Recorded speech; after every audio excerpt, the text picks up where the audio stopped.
అడిగినవి ఇవ్వకపోతే చాకిరేవే, మా ప్రభుత్వాన్ని టచ్ చేస్తే పండబెట్టి తొక్కి పేగులు తీస్తా అని చెప్పేసి రేవంత్ రెడ్డి మాట్లాడుతున్నాడు. నిజానికి రేవంత్ రెడ్డి నిన్న సభలో మాట్లాడుకుంటూ బీఆర్ఎస్ పార్టీ నాయకుడిని లేదంటే బీజేపీ నరేంద్ర మోడీ వచ్చేదంటే మేము పోయి కలిసినప్పుడు మన ఏమున్నాయి, మనకు అవసరాలు ఏమున్నాయి, అవసరాలు అడిగినవి తీర్చకపోతే చాకిరేవే, ఉతుకుతా అని చెప్పేసి మాట్లాడుతున్నాడు. ఈ ఉతుకుడేందో, ఈ పండబెట్టి పేగులు తీసుడేందో, తొక్కుడేందో, ఇవన్నీ ఒక ముఖ్యమంత్రి స్థాయిలో మాట్లాడినటువంటి మాటలుగా మాత్రం కనబడట్లేదు.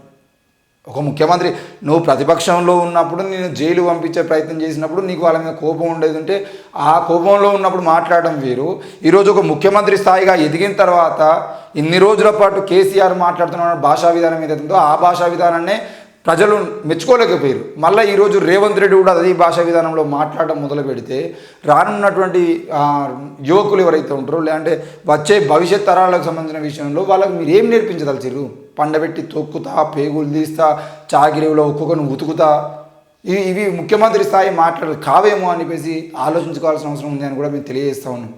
ముఖ్యమంత్రి హోదాకు తగ్గట్టుగా మాట్లాడండి. మీరేం ఇంకా పీసీసీ అధ్యక్షునిగానే మాట్లాడతలేరు, మీరు ఇంకా ప్రతిపక్ష నాయకులుగా లేరు. ప్రతిపక్ష నాయకులుగా ఉన్నా కూడా మీరు మాట్లాడే భాషా విధానం మంచిగా ఉండాలి.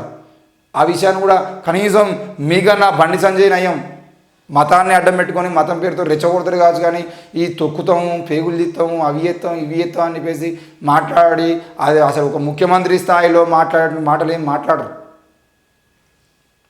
ఇక మర్యాదపూర్వకంగానే ప్రధాని మోడీనే కలిసిన, రాష్ట్ర ప్రయోజనాల కోసమే వినతిపత్రం ఇచ్చినాం, సహకరించకపోతే మోడీనైనా ఉతికి ఆరేస్తా, మా ప్రభుత్వం జోలికి వస్తే పాలమూరు బిడ్డలు నిప్పు కనకలై మానవ బాంబులై పేలుతారు, 2034 వరకు మా ప్రభుత్వం ఉంటుంది, నాకు వయసు ఉంది, ఓపిక ఉంది, ఎవరైనా తోక జోడిస్తే కత్తిరించే కత్తెర కూడా నా జేబులో ఉంది, కేడి మోడీ ఏమీ పీకలేరు, మా ప్రభుత్వంపై ఎందుకు కక్ష కట్టిరు, పాలమూరు నుంచి ఎంపీని చేస్తే 10 ఏళ్ళు ఏం చేసినావు, బీఆర్ఎస్ అంటే బిల్లారంగ సమితి, పాలమూరు ప్రజా దీవెన బహిరంగ సభలో గర్జించిన ముఖ్యమంత్రి రేవంత్ రెడ్డి, ఎమ్మెల్సీగా మొన్నే జీవన్ రెడ్డిని ప్రకటించిన సీఎం.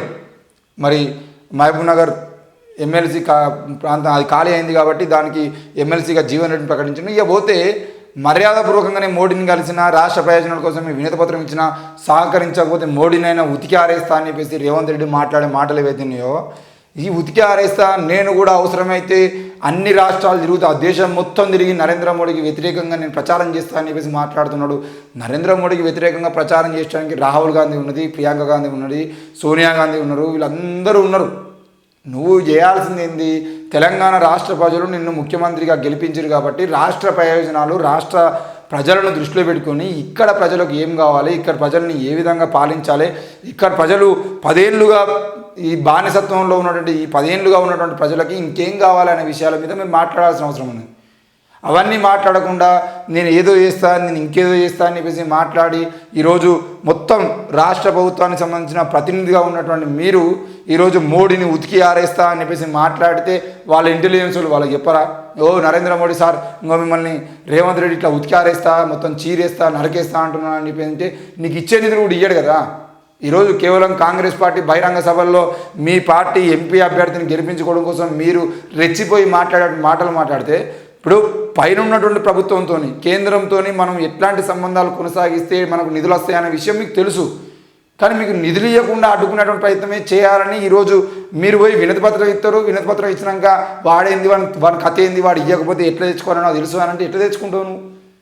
ఎట్లా తెచ్చుకుంటావు? ఇప్పటికే దక్షిణాది రాష్ట్రాల మీద నరేంద్ర మోడీ ప్రేమ చూపించట్లేదు, ఉత్తరాది రాష్ట్రాలకు ఇచ్చేటువంటి బడ్జెట్లో సగం కూడా దక్షిణాది రాష్ట్రాలకు ఇవ్వట్లేదు అని చెప్పేసి క్లియర్గా అర్థమైపోతూ ఉంది కదా.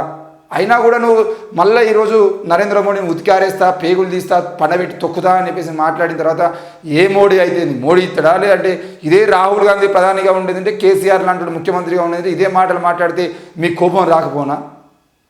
ఎందుకు ఇప్పుడు ఎలక్షన్లకు ముందు మళ్ళీ బీజేపీలను రెచ్చగొట్టడానికి ప్రయత్నం, నరేంద్ర మోడీని తిట్టడము, నరేంద్ర మోడీని తిడితే బీజేపీలు రెచ్చిపోతారు, బీజేపీలు రెచ్చిపోయి వాళ్ళకు మాట మాట్లాడితే ముఖ్యమంత్రిని పట్టుకొని మీరు మాట్లాడతారా అని చెప్పేసి బాలకసుమన్ లాంటి వాళ్ళు మాట్లాడితే ఈరోజు మీరు కేసులు పెట్టిన విధంగా రేపు బీజేపీలు మాట్లాడితే వాళ్ళ మీద కేసులు పెట్టడానికి ప్రయత్నం చేయడం తప్ప మీరు ఎందుకు రెచ్చిపోయి మాట్లాడుతున్నారో సమాధానం చెప్పాల్సిన అవసరం ఉంది. నరేంద్ర మోడీని ఉతికి ఆరేస్తూ కేసీఆర్ను పండబెట్టి తొక్కుతూ తోలు తీస్తూ మరి తోలు తీసుడు పేగులు తీసుడు పని పెట్టుకొని ఆ పేగులు అమ్ముకునే పని పెట్టుకోకుండా ముఖ్యమంత్రి ఎందుకు అయిండు మరి?